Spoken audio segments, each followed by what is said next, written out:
સિદ્ધાર્થ ધોળકિયા ઠેર ઠેર petrol pump પર લાંબી લાઈનો લાગી છે। અમરેલી, જૂનાગઢ, મોરબી સહિતમાં કતારો જોવા મળી રહી છે। દ્વારકા, બનાસકાંઠા, કચ્છ સહિતના દ્રશ્યો આપ જોશો કે જ્યાં આગળ લાઈન જ લાઈન જોવા મળી રહી છે। અમરેલીમાં ડીઝલ ન મળતા વાહન ચાલકો વિફર્યા છે। રાજુલા, સાવરકુંડલામાં હાઈવે ચક્કાજામ કર્યો છે। જેતપુર, સોમનાથ હાઈવે પર ચક્કાજામના દ્રશ્યો જોવા મળ્યા। ગુજરાતના વિવિધ જિલ્લાઓમાં અચાનક પેટ્રોલ પંપ પર વાહનોની લાંબી લાઈનો લાગેલી જોવા મળી રહી છે। અમરેલી, જૂનાગઢ, મોરબી, દ્વારકા, બનાસકાંઠા અને કચ્છ સહિતના અનેક વિસ્તારોમાં પેટ્રોલ પંપો પર ભારે વાહન ચાલકો પોતાના લાંબી લાઈનમાં ઊભા રહેવાની મજબૂરીવશ રોષ ઠાલવી રહ્યા છે। આ દ્રશ્યો આપ જોશો। આ પરિસ્થિતિ વચ્ચે અમરેલી જિલ્લામાં ડીઝલનો જથ્થો ખૂટી પડતા વાહન ચાલકોનો ગુસ્સો આસમાને પહોંચ્યો હતો। ભારે હાલાકીનો સામનો કરી રહેલા રોષે ભરાયેલા વાહન ચાલકો અને સ્થાનિકોએ રાજુલા, સાવરકુંડલા હાઈવે પર ચક્કાજામ કરીને પોતાનો વિરોધ નોંધાવ્યો હતો। આ સિવાય જેતપુર, સોમનાથ હાઈવે પર પણ ચક્કાજામના દ્રશ્યો સર્જાયા હતા, જેને કારણે વાહન વ્યવહાર સંપૂર્ણપણે ખોરવાઈ ગયો હતો અને રસ્તાઓ પર ચક્કાજામની સ્થિતિ પેદા થઈ હતી। હાલ અફવાઓના કારણે કેટલાક પેટ્રોલ પંપ પર પેટ્રોલ અને ડીઝલનો જથ્થો પ્રભાવિત થઈ રહ્યો છે। અફવાથી ગભરાઈને કેટલાક લોકો પેટ્રોલ પંપ પર દોડ મૂકીને વધારે પડતી ખરીદી કરી રહ્યા છે, જેના કારણે પુરવઠાને અસર થતા ખરેખર જરૂર છે એવા લોકોને પેટ્રોલ ડીઝલ મેળવવામાં મુશ્કેલી ઊભી થઈ રહી છે। આવી સ્થિતિ ન સર્જાય એ માટે જ પ્રધાનમંત્રી નરેન્દ્ર મોદી દ્વારા દેશવાસીઓને પેટ્રોલ ડીઝલનો કરકસરપૂર્વક ઉપયોગ કરવાની અપીલ કરવામાં આવી હતી, જેને સારો પ્રતિસાદ પણ મળી રહ્યો છે। આવનાર દિવસોમાં યુદ્ધની સ્થિતિને કારણે વધારે મુશ્કેલી વેઠવાનો વારો ન આવે એ માટે આપણે સૌએ પેટ્રોલ, ડીઝલ અને એલપીજીનો શક્ય એટલો ઓછો ઉપયોગ કરવો જોઈએ। પ્રધાનમંત્રી મોદીની અપીલને ગંભીરતાથી લઈને જો ઈંધણ બચાવવામાં આવે તો હાલની પરિસ્થિતિનો અસરકારક રીતે સામનો કરી શકાશે।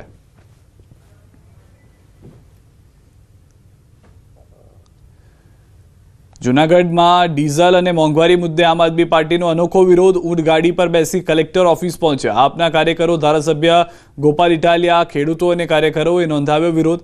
અધિક કલેક્ટરને આપ્યું આવેદનપત્ર। જિલ્લામાં ખેડૂતોને ડીઝલ ન મળતું હોવાના આક્ષેપ। ડીઝલ ન મળવાને કારણે ખેતી કરવું મુશ્કેલ। હેલ્પલાઇન નંબર શરૂ કરવા રજૂઆત। ડીઝલની સંગ્રહખોરી અટકાવવા માટે માંગ કરવામાં આવી છે।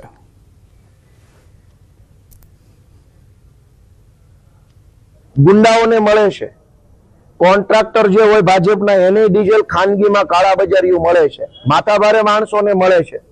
સીધા સામાન્ય ખેડૂતોને ડીઝલ આપવાની પેટ્રોલ પંપ ઉપર ના પાડી દેવામાં આવે છે। ભાજપનું સેટિંગ હોય તો ખાનગીમાં મળે, સેટિંગ ન હોય તો ડીઝલ ન મળે।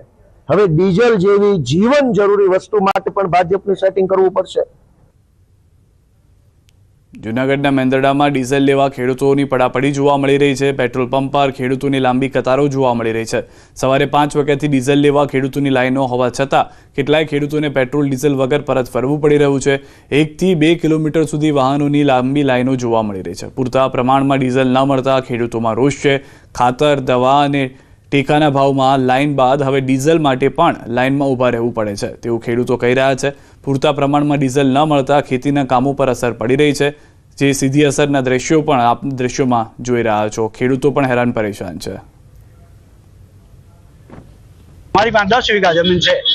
આજે અત્યારે અમે મેંદડા જલારામ પંપે 5 વાગ્યાના લાઈનમાં ઊભા થઈ, હજી કોઈએ કાંઈ એમાં એક્શન લીધી નથી, કોઈને કાંઈ ડીઝલ આપ્યું નથી।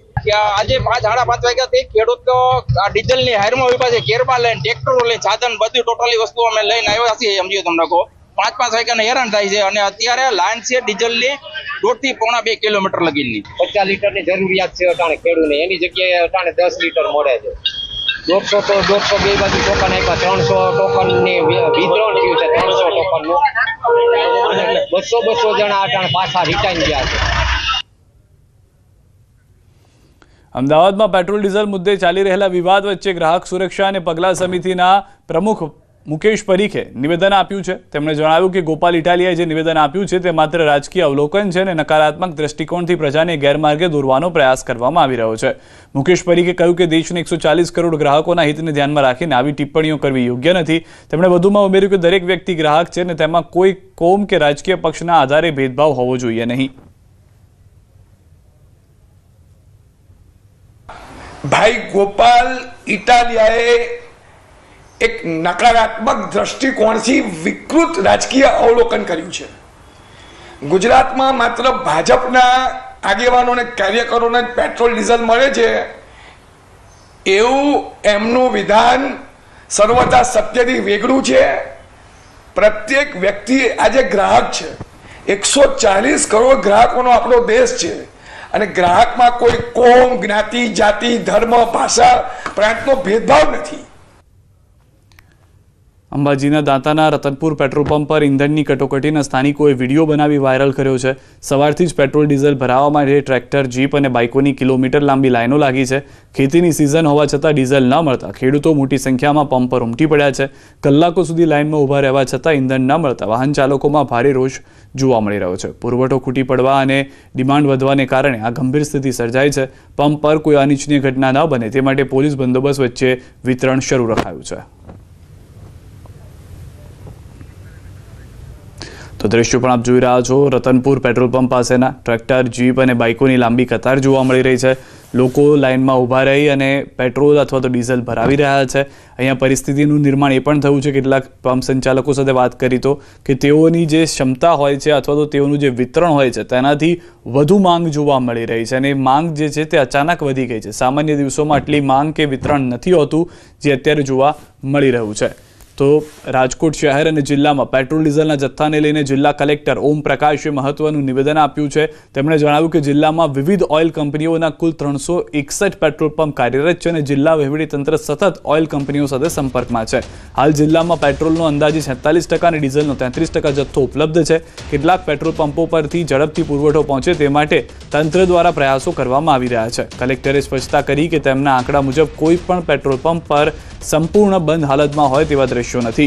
સાથે જ ગ્રામ્ય વિસ્તારમાં ખેડૂતોને સમયસર પેટ્રોલ ડીઝલ મળી રહે તે માટે પણ ખાસ વ્યવસ્થા કરવામાં આવી રહી છે.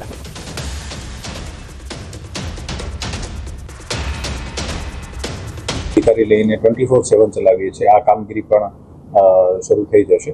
સાથે સાથે ડિઝાસ્ટરના જેટલા પણ ઇક્વિપમેન્ટ છે, જે પણ અગાઉમાં સરકાર દ્વારા આપવામાં આવ્યા હોય અથવા આપણે અહીંયા જિલ્લા તંત્ર તરફથી વિકસિત કરવામાં આવ્યા હોય, ડિઝાસ્ટરના જે બોટ સુધીના જેટલા પણ ઇક્વિપમેન્ટ છે આ તમામને દુરુસ્ત કરવાની સૂચના આપવામાં આવી છે. અને સાથે સાથે ફિલ્ડમાં તમામ જે પણ જોખમી બિલ્ડિંગ્સ જે છે અથવા જોખમી વૃક્ષો જે છે આનું ધ્યાન રાખીને જંગલ કટિંગથી લઈને નોટિસ વગેરે આપવાના, ઇવેક્શન કરાવવાના આ તમામ સૂચનાઓ જે છે આપવામાં આવી છે.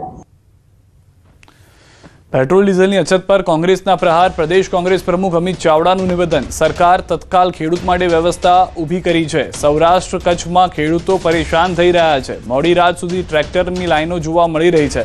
12 કલાક લાઈનમાં ઊભા રહેવા છતાં ડીઝલ મળતું નથી. બાજુ ખેડૂતો લાઈનમાં ઊભા છે, યુવાનો પરેશાન છે, સામાન્ય લોકો પરેશાન છે. આ સરકારની નિષ્ફળતા છે.